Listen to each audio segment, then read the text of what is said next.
Hey everybody, it's the Commodore from the Clan of the Grey Wolf, and you are watching the weekly Wringer series here on clanofthegreywolf.com. Lots to get to this week, but before I jump into the Wringer, I want to say a few things. One, I'm posting this a day late, and the reason why is because last week everything got posted so late for one reason or another. I thought I'd give an extra day just to catch up. Next week we'll return to our regularly scheduled Monday releases of The Wringer, so don't fret about that. Just wanted to let you know that's why this video release is getting released a day late.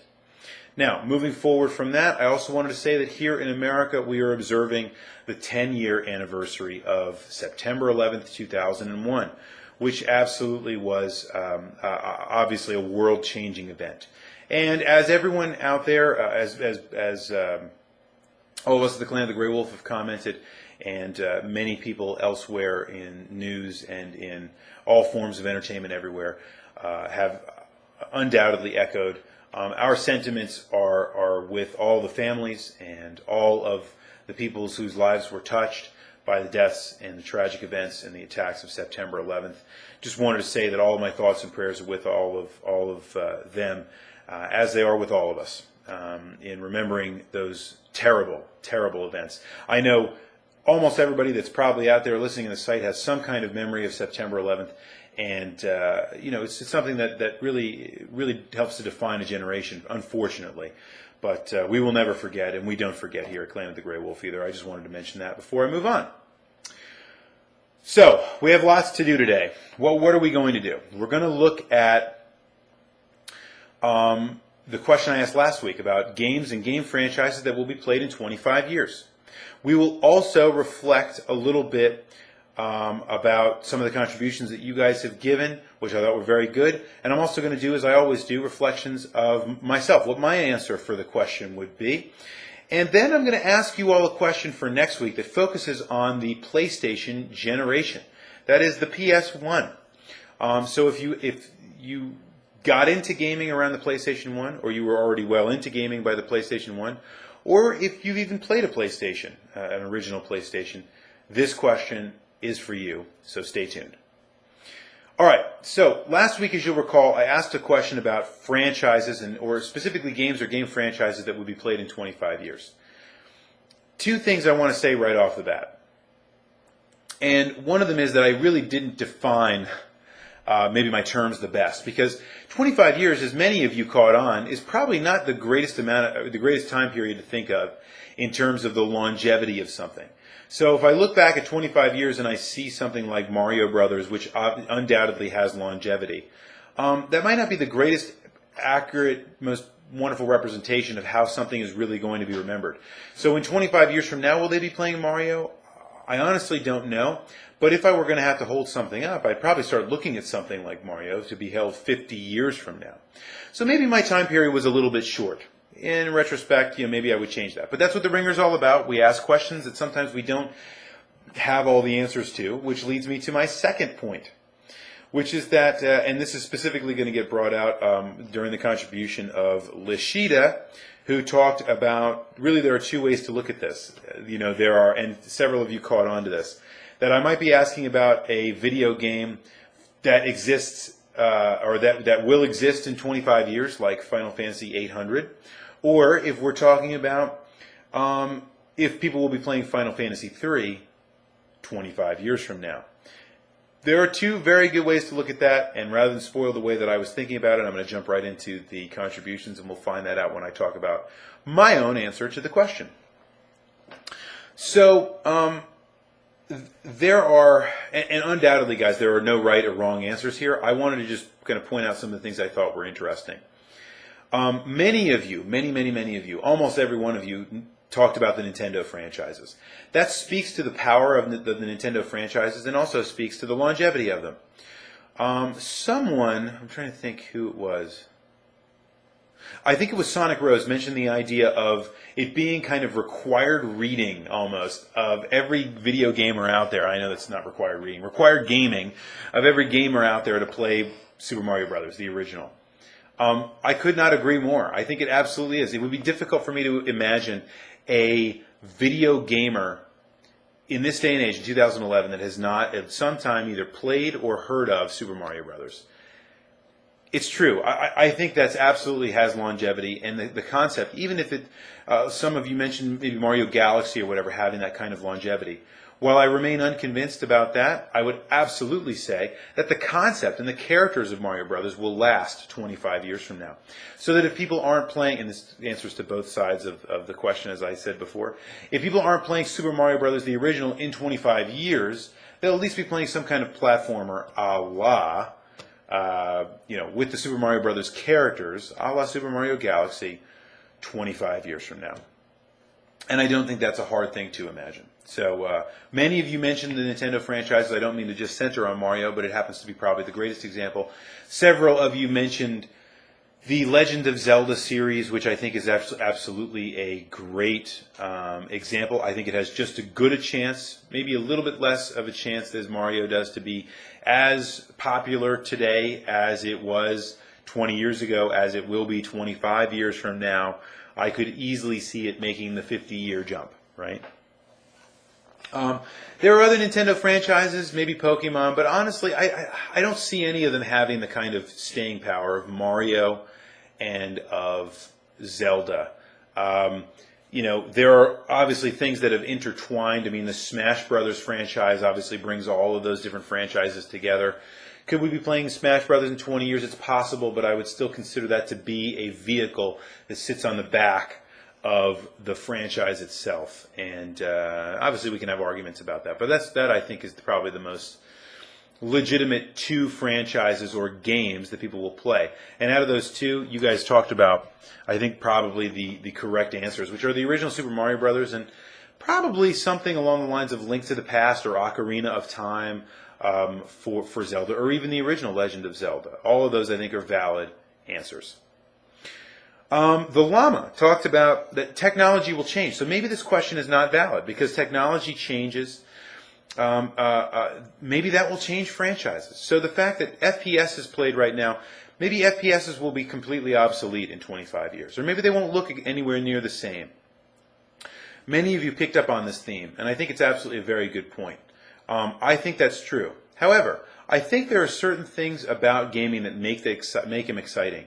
So that I have a funny feeling, I don't know how Super Mario Brothers gets changed by the technology, but I have a feeling no matter what the technology looks like, we'll find a way to put Super Mario Brothers on it. And that's just my own opinion on it. Maybe I'm completely and totally wrong about it, but that's just how I feel. All right, but it's a good point and needs to be made nonetheless, so thanks to the llama for saying that. Mr. K pointed out a question I think was also very observant, which is, who would want to play the games that we play today in 25 years? Doesn't that show that there's no that there is stagnation in innovation in video gaming? Very fair point, right? We always blast game creators for lacking innovation. Even if they do what we want them to do, then who would want to play the games that we're playing right now in 25 years? I think that's an excellent question, Mr. K, and I will be completely honest with you. I'm not sure I have a great answer for it. However, I think, if I'm being completely honest, that there are games that transcend a particular moment in time. And either we latch onto them as characters, as in Super Mario Brothers, or we latch onto them as an experience, like the original Super Mario Brothers, right? And I have a funny feeling there are certain games and certain franchises that will transcend with that same kind of power that Super Mario Brothers does. Okay, but a fantastic question. Thank you for asking it. Temmie John mentioned Madden. I would normally never put that kind of a contribution out there because I loathe Madden in kind of the way that it fragments an audience and it fragments the experience of a game. Madden now is completely different than Madden 25 years ago.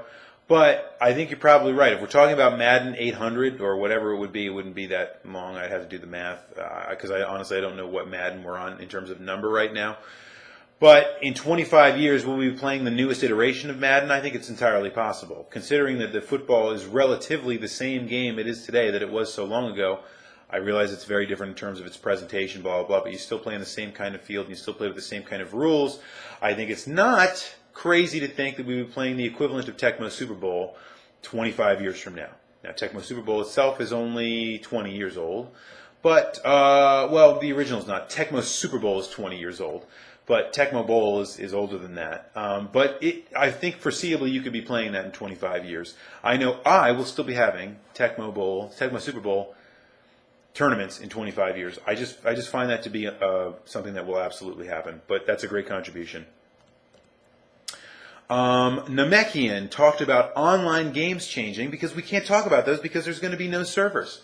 So as soon as those servers go, those online games go with it ostensibly, right? Now there are certain changes to that, like, exceptions to that rule, like Minecraft, where Notch said he would release the source code, so technically it would always be available and viable. But I think of some of the games that I've played a lot in the last couple of years, and I think about Guild Wars, because I love Guild Wars.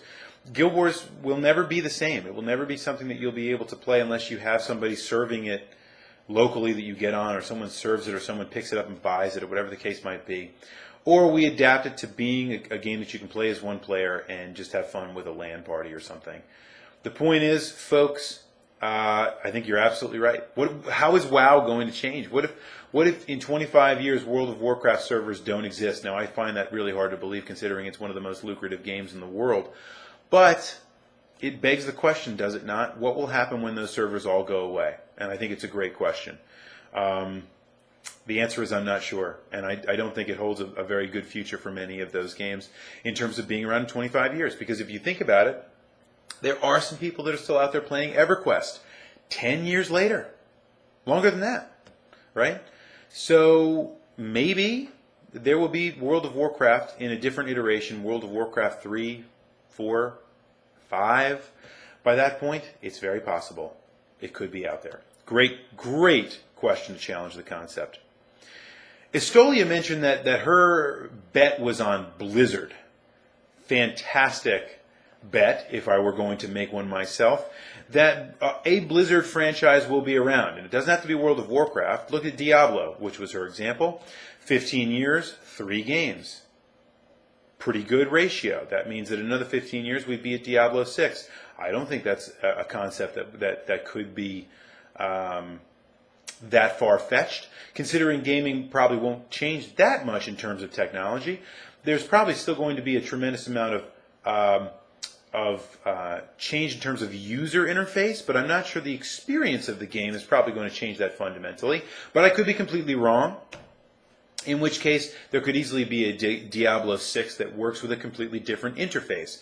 It works in a completely different way. Maybe you're hacking and slashing in front of your TV, or maybe you're hacking and slashing in front of a microchip that's embedded in your brain that allows you to feel like you're actually walking through a dungeon and you're scared shitless by all the stuff flying at you. I don't know, but the point is, if I were to do something like that, I would say Diablo would be right at the top of my list of experiences I would like to be a part of. So I think it's a great contribution, and thank you, Estolia. How about Final Fan 777 talked about Portal. Yeah, so if not, let's wait. I'm not sure Portal is the right answer to this question. Mention Portal, I think that's great. But let's do what Estolia did. Let's take a step back and say maybe a Valve game, right? Because they're such tremendous developers. I don't think there's... Look at something like Half-Life. Half-Life has had almost the same exact time that Diablo's been alive, and there's only really been 2 iterations with different chapters in between. Think about when Half-Life 3, 4, 5 come out. We're looking at 15 years later, right? And I don't think, because the licenses are so cool and because it really wrap our brains in a narrative so well, I think it could happen. And if I'm going to look at the smart money, I'm going to say that it probably could be a Valve game. And if it isn't Portal could probably build into Half-Life somewhere in terms of it being, the universe is coming together. So maybe I'm just rehashing myself, but I think that Half-Life could absolutely be around. That universe could be around in 25 years.